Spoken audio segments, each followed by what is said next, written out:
عبداللہ بن ابی اپنے مصاحبوں کے ساتھ کھڑا تھا۔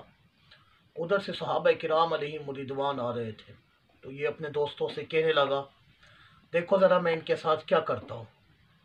بڑھ کر اس نے حضرت ابوبکر صدیق کا ہاتھ تھاما رضی اللہ عنہ، کہنے لگا کہ میں بھی مسلمان ہوں، اور ان کی تعریفیں کرنے لگا۔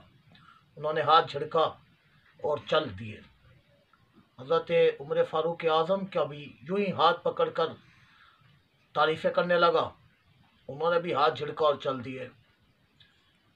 پھر حضرت علی رضی اللہ تعالی عنہ کو پکڑ لیا اور ان کی بھی تعریفیں کرنے لگا۔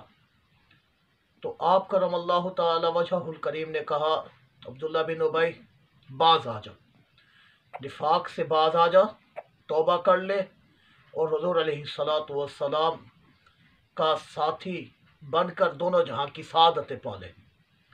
وہ کہنے لگا، نہیں نہیں، میں تو مسلمان ہوں، مجھے اپنا بھائی سمجھے، اور طرح طرح سے ہیلے بہانے کرتے ہوئے آپ رضی اللہ تعالی عنہ کو ورگلانے لگا۔ خیر آپ بھی تشریف لے گئے۔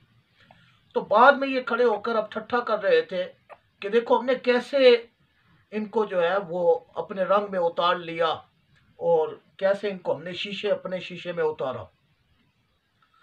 تو یہ تو چلے گئے، بھلا یہ کیسے ہو سکتا تھا کہ رسول عربی صلی اللہ علیہ وسلم کے غلام ہو اور ان کو پتہ نہ چلے، اور رب کائنات جل شانہ ان کے اوپر ظاہر نہ فرمائے۔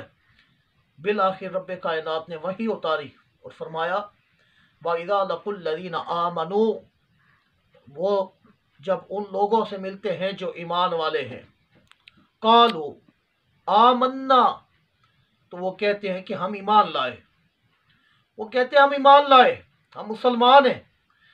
وَإِذَا خَلَوْا إِلَىٰ شَيَاطِينِهِمْ، اور جب وہ اپنے شیطانوں کے پاس اکیلے ہوتے ہیں تو کہتے ہیں، قَالُوا إِنَّا مَعَكُمْ، بے شک ہم تمہارے ساتھ ہیں۔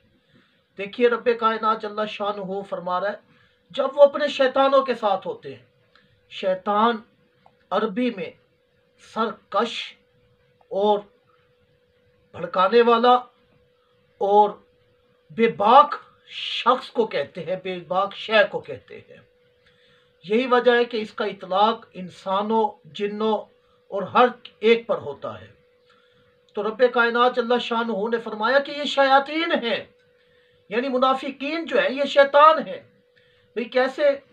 کیونکہ اس وقت کہ جب حضرت آدم علیہ السلام کو بنایا گیا تھا اور ملائکہ کو حکم ہوا کہ تم سجدہ کرو، تو اس وقت ابلیس تھا جس نے سجدہ نہ کیا تھا اور راندہ درگاہ ہوا تھا۔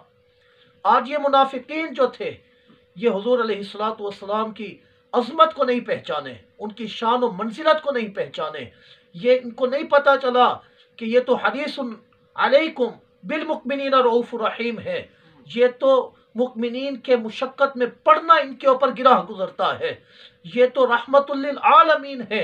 ایمان والے تو کیا، سارے جہان کے جتنے بھی لوگ ہوتے ہیں، جتنی بھی مخلوقات ہیں، یہ ان تمام پر سایہ رحمت کیے ہوئے ہیں۔ یہ ان کو نہ پہچان کر راندہ درگاہ ہوئے، اور رب کائنات نے ان کو فرما دیا کہ یہ شیطان ہیں، اور اپنے شیطانوں کے پاس جب اکیلے ہوتے ہیں تو کہتے ہیں اِنَّا مَعَكُمْ، کہ بے شک ہم تو تمہارے ساتھ ہیں، وَإِنَّمَا نَحْنُ مُسْتَهْزِئُونَ، اور بلا شبہ ہم تو ان کے ساتھ یوں ہی استہزاء اور ٹھٹھا اور مذاق کر رہے تھے۔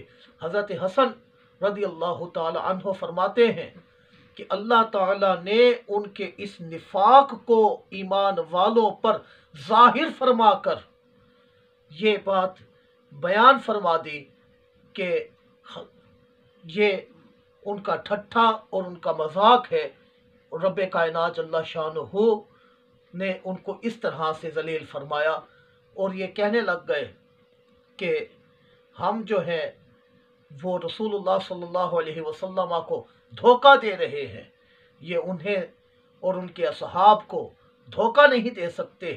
یاد رکھیے کہ رب کائنات جل شانہ نے یہاں فرمایا کہ ان لوگوں نے اس طرح کے اقدام کیے تو یہ کیا ہے؟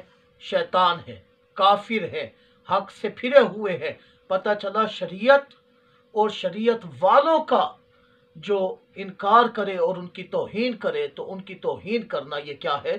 کفر ہے، خالصتاً کفر ہے۔